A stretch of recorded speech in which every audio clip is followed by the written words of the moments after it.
backstage that makes the game. I'm Christelle and the Bandal, your host. Come with me behind the lens and watch their stories unfold.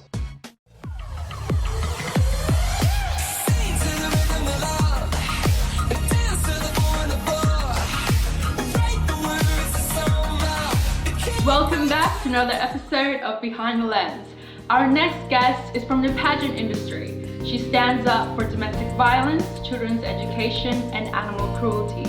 She's been a previous candidate at local, national, and international pageants, and is now a national director for 2 pageant systems, Miss Australasia and Mrs. Universe. Please welcome our guest, Mary Salubre.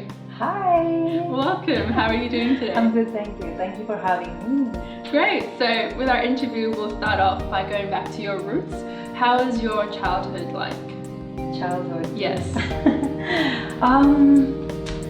I suppose coming from a province, if you heard a province called Leyte, back in the Philippines. Mm-hmm. Yes. And very, very simple lifestyle.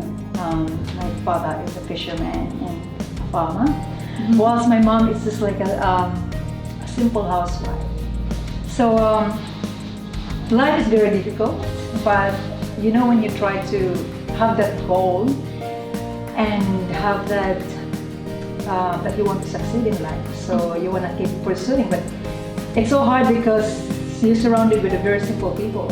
Yeah. So in a sense, I'm so happy that I have my sort of strong mindset. So yeah, so what I am today is just hard work. Obviously with I pray as well, and surround yourself with a good, successful people. Yeah. And I think those are the secret in life. Yeah. And just be determined of what you want in life. Yeah. Yeah. So success is always something I'm sure everyone always wants to be successful. But what were you most passionate about when you were younger? Wow. I love to be in the entertainment industry. To tell you honestly, I wasn't really good at school, but entertainment is my passion. I wanted to be a kind of a superstar maybe. I just don't know where to start and where to go. I didn't have that connection. So like I said, being from a very simple lifestyle in Leyte, yeah, so that's my passion. Yeah. So entertainment industry and superstar, you've got heaps of crowns and sashes. Oh my God. You have your own magazine too, from Miss Australasia. Yes. So how did were you also competing in pageants as a child? Yes, my very first competition in a pageantry was when I was 16 years old. Okay. Very memorable experience because it's not really a big pageant. You know, back in those provinces, it's just very, very simple lifestyle. So what did it's like a religion thing, and I think what they're trying to do is refurbish this old church. So what they did is every like barangay, meaning suburbs in Australia. Yeah. So they collect teenagers to be able to represent their barangay. So I was chosen to represent my suburbs, and what happened was, because that's what I said, my family was quite poor. I told my mom that I was going to compete, and she freaked out because she said, oh my gosh, how can you compete? We don't have money to even rent a gown. Yeah. So because of my determination that I want to be out there, I said, I'm gonna nail this pageant, I'm gonna win this, and I'm gonna pay the gown later. Oh, okay. Which is I did. Yeah. Yeah, so lucky. And you were able to win that pageant? I did. Wow. Yeah, I have to, otherwise I have no money to pay the gown. How did you prepare for your gosh. Nothing much, it's just that you've been coached by gay people.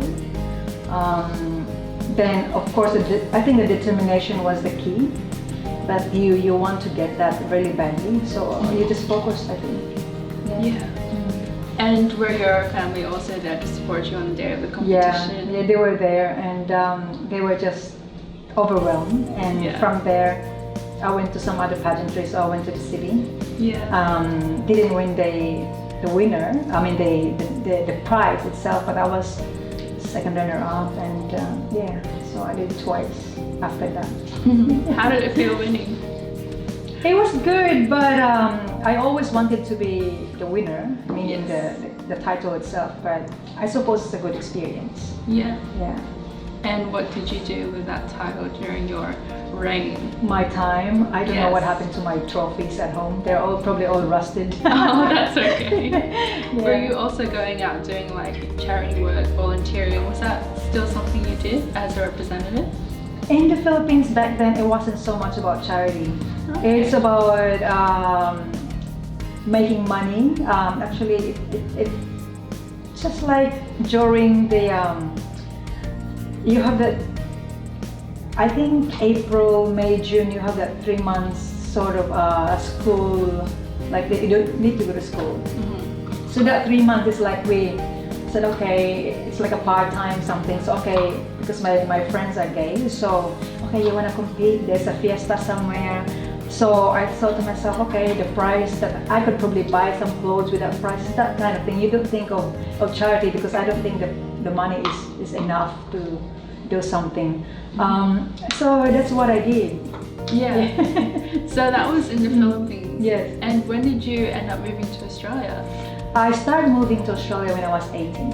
Oh, not too Yeah, long yeah. after. Yeah, that's Yeah. right. From 16 and my first pageantry. So 2 years later, I came to Australia. Yeah. And Yeah. how was it like transitioning to a different culture? Oh my God, it was very difficult because knowing in the Philippines that you're surrounded with family, you're all united, and all of a sudden you are alone. So sometimes you feel like, oh my God, what am I gonna do? Like you don't experience winter time, and you don't experience working like you work in the morning and it's foggy and you can't even see it. Like, where am I? Yeah. So and you're away from your family, so you're like, oh my gosh, what's gonna happen? So I mean, 18 years old, you still need guidance and you still need mentoring. You need I don't know, advice from friends maybe, but none of that exists that time. Yeah. So how did you overcome that being alone? You moved here alone away from your family. How did you Yeah. overcome the things like sustaining yourself Yeah. and kind of finding your way around, especially in a different country too? Yeah, I think you become tougher, you know, in the end. So from there, I learned a lot, being alone, and once, because I don't want my time to be wasted. So what I did is I work once 3 jobs. Mhm. I work in Avon, and then I work in Woolworths, and then I work as well as extra for some movies like Matrix. I did Oh. extras for Home and Away back then. Then my night that I'm not working or doing anything, I used to study at TAFE as well. So I made myself pretty hectic. Pretty busy. Yeah. Yes, Yeah. I did. And what made you move to Australia? Was it the opportunities, you think? I think back in the provinces, there's not much of opportunities. Yeah. So I think abroad is a better idea to be able to maybe achieve what I want in life. Yeah. Australia, I think, is a very good country, and there's plenty of opportunities, and it's a growing country. So I thought this is it, and I did it. Yeah. So you moved here, and it's good to hear that you were an extra for a few films. Yes. So you kept that passion to be in entertainment industry. Correct. Yes. Yeah. Yes. So Absolutely. even in the Philippines, were you also doing some experiences in that aside from the pageants? I was always the drama queen in the school. I wasn't good in mathematics or whatsoever. I was good in Filipino subject, which is the drama. Yeah. I was always the actress, the main actress. I was a dancer. I was always in front when it comes to entertainment. So wasn't very good at school at all. Yeah. Streetwise. So you Yeah. resulted into performing arts because Correct. that's what you're passionate about. Correct. Yes. Yes. Yeah. And when you came to Australia, did you compete again? Yes, from 16 years old, and I decided to compete again at the age of 40. Oh wow, that's a big gap. Big gap, huge one. Yeah. What made you? That's a massive gap from 16 to 40. What made you come back after all those years? The problem is I didn't have the connections. I didn't know anybody who could help me to be in the right path. Mm-hmm. So I was actually, I have my own pageant, Australasia. So I was actually flicking one of these magazine or newspaper, and I saw Mrs. World. So I thought to myself, I should give it a try. Why not at the age of 40? So I did my research and bang. Yeah. It just happened. Yeah. And then from there, were you able to find kind of your support system? Yes, kind of. I actually messaged a friend whom I know from the beauty pageant industry, and I asked if there are available titles that I could compete. So he told me that there is Mrs. Southeast Asia for Mrs. Universe, but they have to, I think it's like a casting, but it's not like you compete personally, but they have to look at your background and your merit as well, if you deserve. So out of, I think, maybe about 20 candidates from everywhere from Southeast Asia, I was the chosen one to compete for the Mrs. Universe. Oh, okay. Yeah. So there wasn't a physical competition, No. they kind of just gathered all your information. Correct, yes. And that's how they chose. Yeah, correct. Yeah. And then from there, where did you go? From Mrs. Universe, that was in August. So in November, I was asked to represent Philippines for Mrs. Classic Universe in Bulgaria. And I was crowned as a Mrs. Classic Galaxy. Then I think a year later I went to compete in Singapore for Mrs. International. Oh, wow. So it was non-stop. Oh, yeah. Yeah. So once you started, Yeah. it was just ongoing. You get very addicted with that. Yeah, I heard pageants do Yeah. get quite addicting. Correct. In between 16 to 40, were you always wanting to go back to pageantry? I always wanted to, but I think my time was focused in building myself. I think working and try to achieve what I want. But I always wanted to go back into the pageantry. As what I said, I just didn't know whom to contact, what to do. Back in those days, there's not much of the Filipino community, not much into pageantry. Back then, it was just the Miss Philippines, Australia, and I think it was Miss Earth. But nowadays, I could see they're just like mushrooms for me. They're like popping everywhere. Yeah. Do you think? Yeah. And then who helped you get ready for the pageants that you got involved in? Actually, Ovid Recalde, he is in the Philippines. He's a national director with so many pageantry. But I met him, I think, 2 years prior. I contacted him. So I asked for guidance, what to do. So he put me into the Mrs. Southeast Asia. Oh, okay. And that's how I started again. So that was a connection you needed to yes, get correct, back into the industry. Correct. Yeah. So what makes you come back to the pageant? What about it makes you want to keep coming back? Good question. Since I have my Australasia, so I thought I wanted to expand, and I also wanted to experience the international. What's it like to be a beauty queen, a title holder, not just locally, nationally, but internationally. So I thought I'll give myself a go because I always wanted to do it. You know, when you say of beauty queens, you have to be like 5, 6 at least, pretty and young. But I thought, why not? So I thought Mrs. I think there should be something for Mrs. So that's how I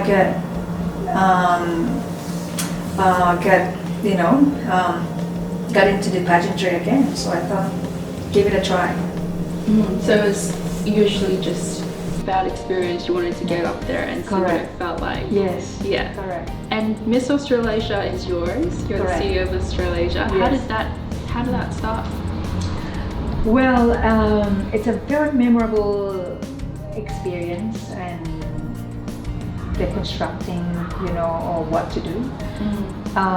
If you remember that the Philippines, basically Tacloban was hit in a typhoon, In 2013, that was the biggest typhoon that ever hit in Tacloban. It almost wiped out the whole place. And I live about 3 hours away from there. So that actually encouraged me. So 2013 that happened. Then 2014, I thought it was just the anniversary. So I thought I want to do something. I want to create a pageantry that has a purpose. So what I did, I had a little bit of money, proceeds from one of my property that's been sold. So I thought I just don't want to waste this money for no reason. I wanted to do something that might leave a legacy. So I created Australasia. What happened was, I actually did it for just 2 weeks. Normally people prepares for at least a year. I did it in 2 weeks without knowing about the community. But luckily my friend, he's also my mentor, my advisor, Brian Frugnet. He was in the Philippines, so I rang him, and but he sort of knew already what I want to do in life as well, so he gives me some advice. I said to her, rang him, said, Brian, I already, it's fixed. He said, what's fixed? I said, I already got the venue. I already got the venue. I've already printed the ticket. I've already got the flyer. And it's pretty much ready within 2 weeks. He said, 2 weeks, do you have the candidates? I said, not yet, but I'm going to search for them. So I went around and looked for candidates. Luckily, I got one in Hooters. I had a friend who she also asked her friends. There's 2 girls, and there are everywhere. And luckily, I sort of got 8 candidates that time. And within 2 weeks, it's very impossible, but I did it. And believe me or not, there was only 40 candidates, 40 guests all up, together with the candidates that time.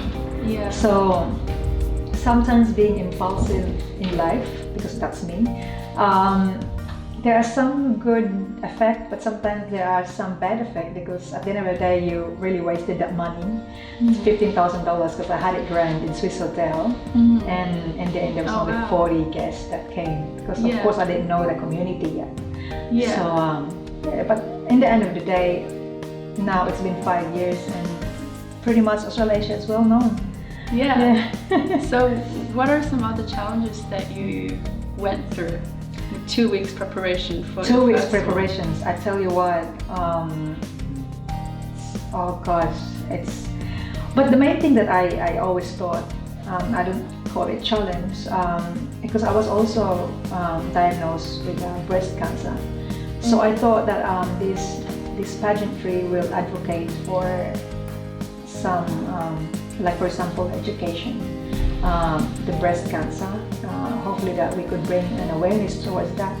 And there was another one. One of my friends was diagnosed with brain tumor as well. So we advocate for those 3. So 6 months later, after the Swiss hotel, I woke up the next day and I said to myself, what did I do to myself? Because my money just sort of disappeared. Yeah. But it didn't actually put me as, being a loser. So I got up the next day and I said, no, this is not gonna happen. I'm gonna challenge myself. That was, I think, the biggest challenge. Challenge myself, and I went to the Hilton Hotel and booked the venue for an Australasia. For the next one? For the next one, 6 months later. That's very quick. Yeah. And believe me or not, there was only one prize though, and that was the bait. $5,000 was the winner. Yeah. The prize, and it was full. It was 500 guests that came along. Wow. And we had 16 candidates, and from there it's just big boom. Wow, that's the second one. Yeah, that was my second one. From 40 to 500 guests, yes, and from correct. 8 to 16 candidates. Correct, yes. That's really good. I think maybe because of the prize. Oh yeah. The 5,000 prize. Where did you get that prize from? Is that from my proceed of my property? I still have some leftover money. Yeah. So in a sense, I was good. The winner itself didn't do really justice, because I don't think she was the advocate material. I think some girls are just wanting some money or the title, the fame. So yeah, she wasn't really a good ambassador for Australasia because she didn't do much, but she got the prize. She got the 5K. So good on her. Yeah.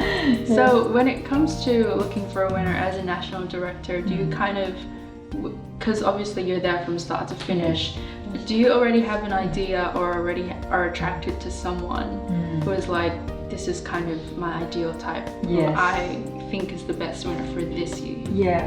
For me as the pageant owner and a national director, I always want to prejudge my beauty queen. That's what I've said. I learned from the past, even though she was very beautiful, but the decision wasn't good because I need somebody that not just about the beauty. I want someone that who could advocate for what you believe in, your passion, your advocacy. What do you believe? There has to be something. There has to be a reason, a cause for this, why you got in. Some girls, that's what I said, they just want fame, they just want the title, they just want the money. That's why I always search my girls, and if I think that this one is deserving, yeah, that's my pick.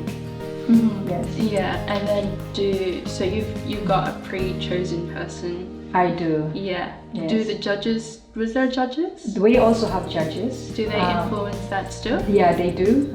They do influence, but at the end of the day, I always wanted to make my beauty queens happy. So, meaning to say, everybody's get their own titles.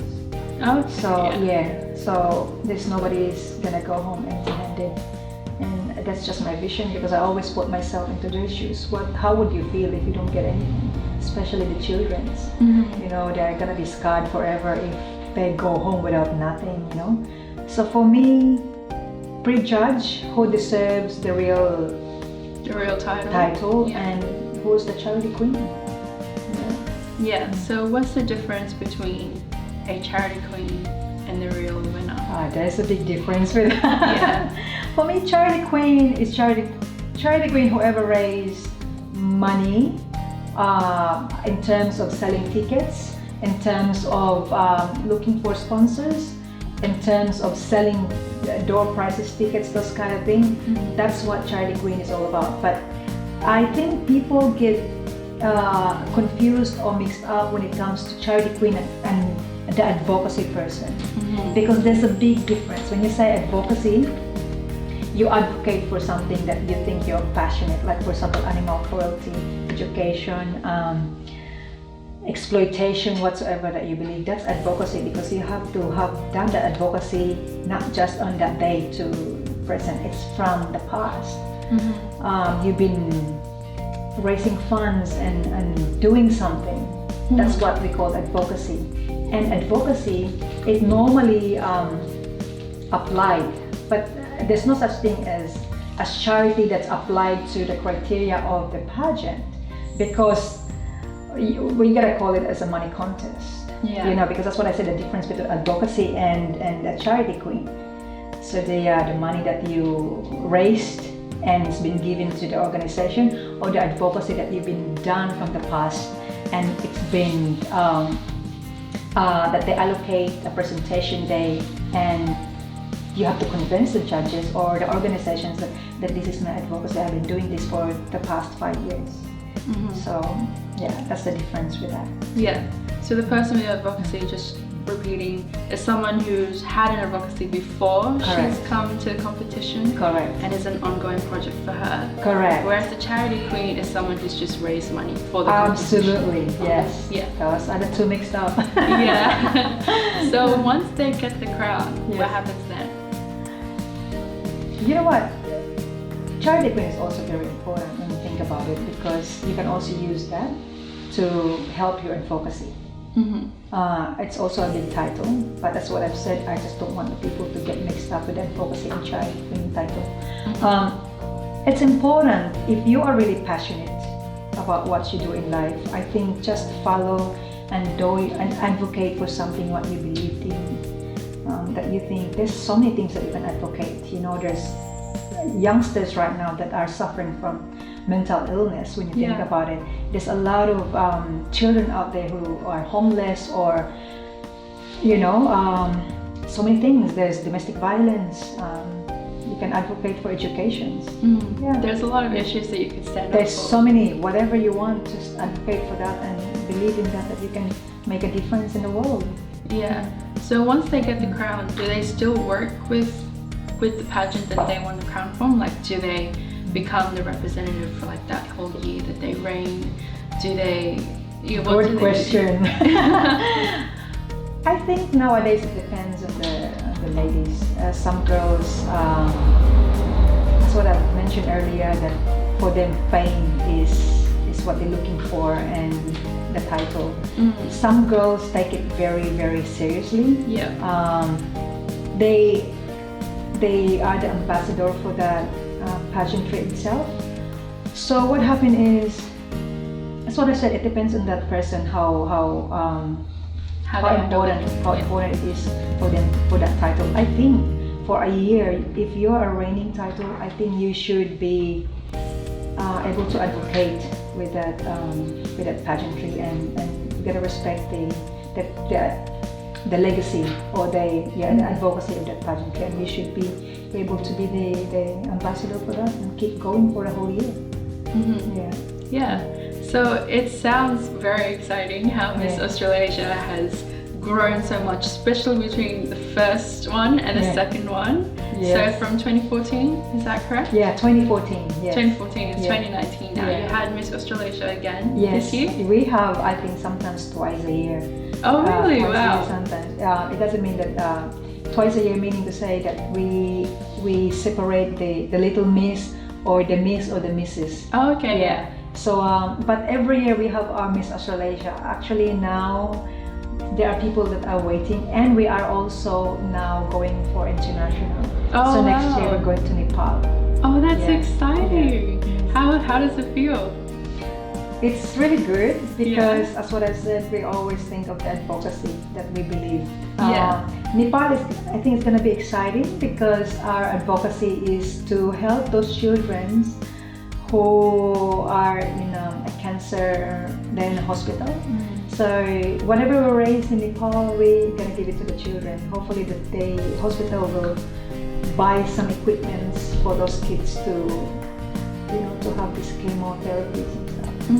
That's good. It's really good. Yeah. So just looking back at everything that you've done from maybe 16 when you started pageants to now as a national director. Yes. Is there anything that you would change in your career so far?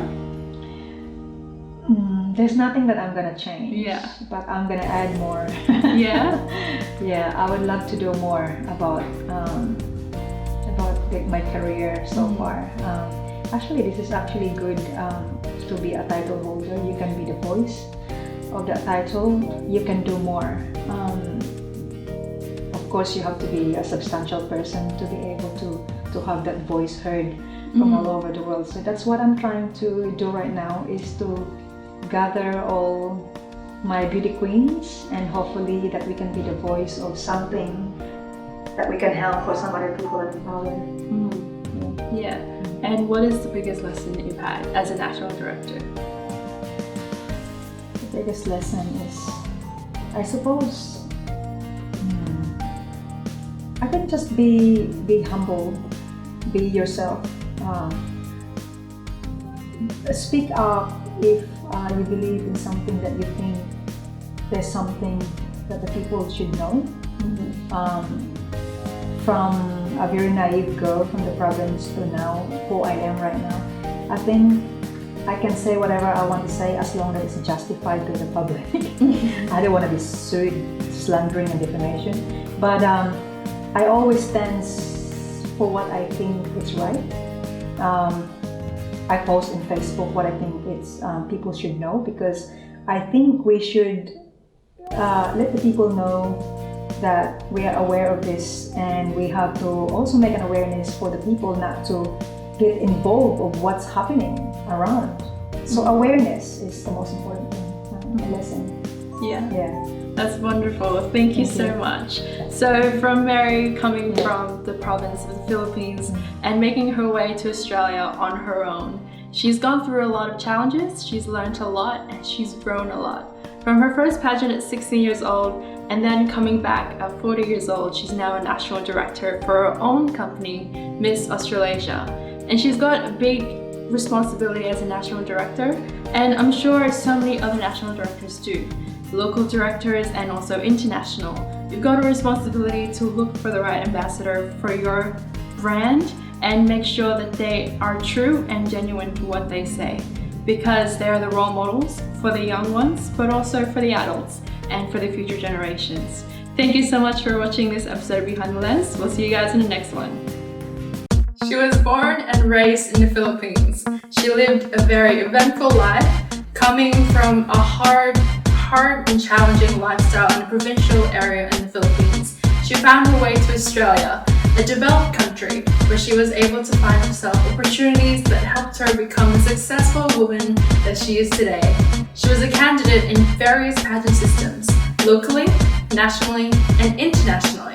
She was able to use those experiences to become a good role model to directors, to national directors and owners of pageants. Because as a national director of a pageant and an owner, you have the responsibility to make sure that you take care of your candidates with genuine and passion. Because you have a purpose, you are a voice for a specific issue. You need to make sure that everything you do is transparent, that everyone is involved, so that it can continue to grow and become the success that you want it to be. Thank you so much for watching Behind the Lens. We'll see you guys next time. Glitz and